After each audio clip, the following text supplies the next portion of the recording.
Hello, hello! Bl'Art here, with One with the Most Powerful, the Act 3, Chapter 9, Part 2 Shinryu fight. Junction Griever, let's get this on. We're bringing a team of Charlotta, Paladin Cecil, and Yang. Before we get too deep into it, be sure to hit that like button, hit the subscribe button if you haven't already, leave a comment down below, you know the drill. Drive up those engagement numbers, and more importantly, let me know how you've been finding this chapter, this fight, this story, the characters in it, the banner, all that stuff. I'd love to hear from you.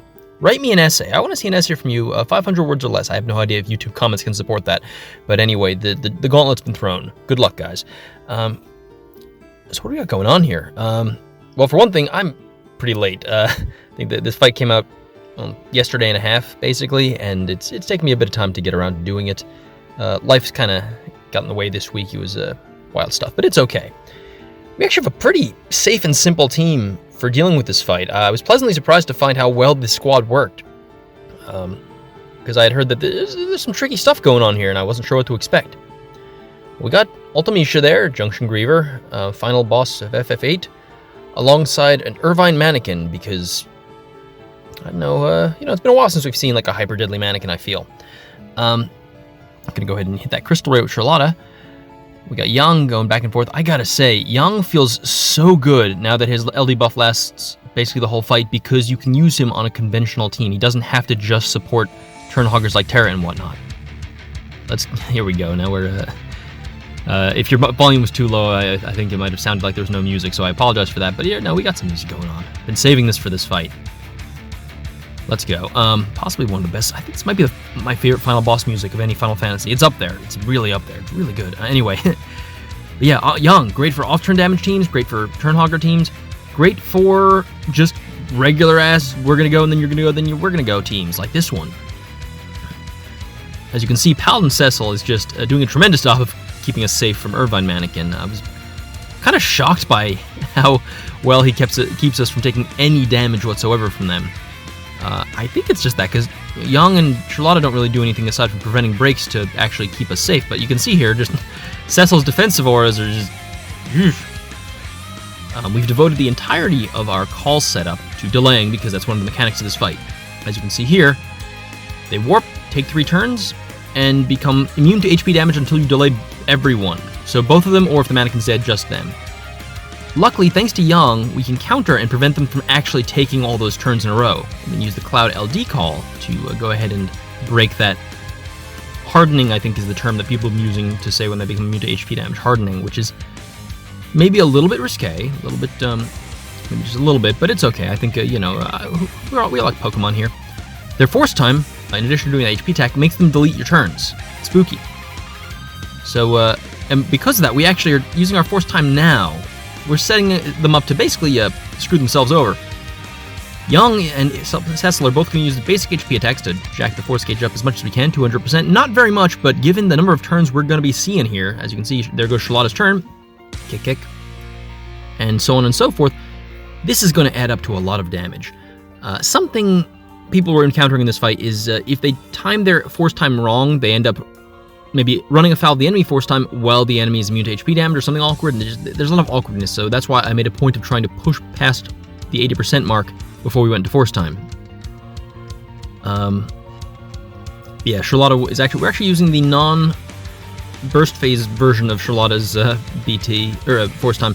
Now, normally when I play Charlotta, the first force time she uses is going to be the big, chuck a bunch of staves thing, but I didn't actually have time to set that up with the 6 chuck staves. So we're actually taking advantage of all that enemy force time to get a bunch of free damage. And look at all the damage Yang is pumping out here just from his counters and his LD attacks. It's crazy. In hindsight, Cecil probably should have used his BT during this. I was thinking I'll save it for the Charlotta BT. Kind of hard to say which would have been the better idea, because each Charlotta attack is a lot of damage, so she likes HP cap up, but I don't know.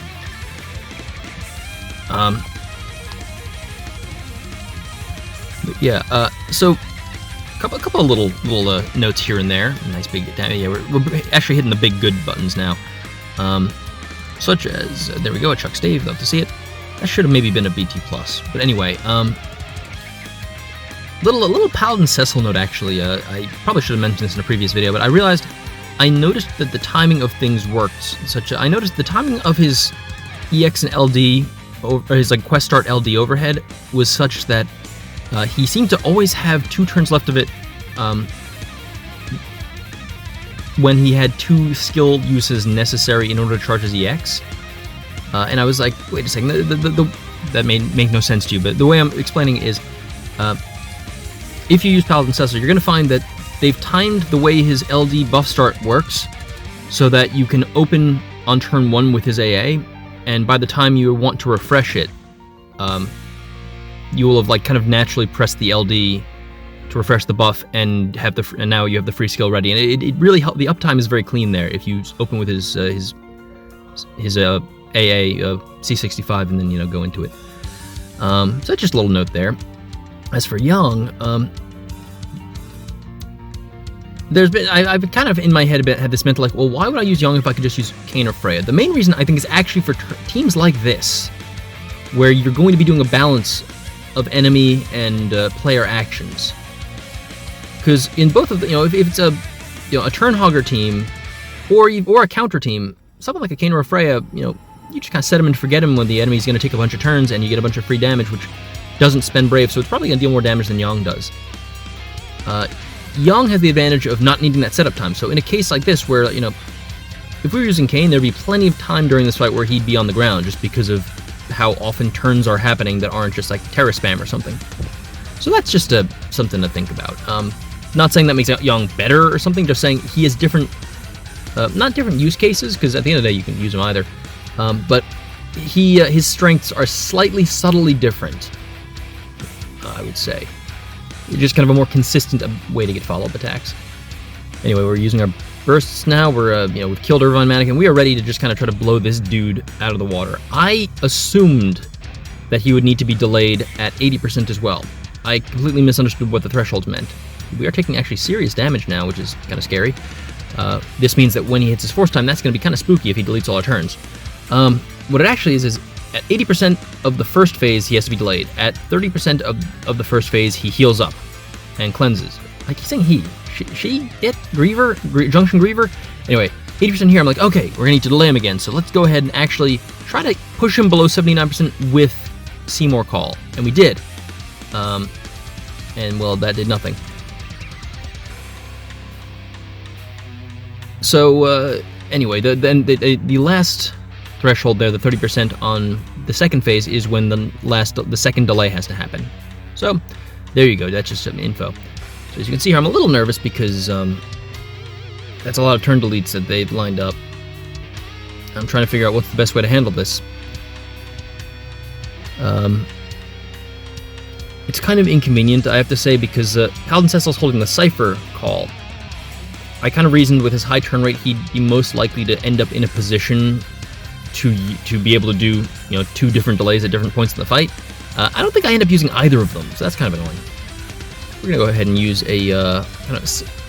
use our force time right here in order to break real quick in order to get a slight boost to an HP attack. And now, as I was kind of playing for, take a bunch of damage, but it's okay. We get a counter. Celsus is gonna be able to heal us. And then Yang is going to be able to counter like crazy every time this guy deletes our turns. And that's going to be some big force time boosted damage. So there we go, deletion, but it's okay. Boom. Charlotta's turn. And this is actually kind of annoying because I realized at this point, it's like, wait a second. I have to go into burst because otherwise Charlotta's not going to be able to spend the entire force time in burst chucking staves.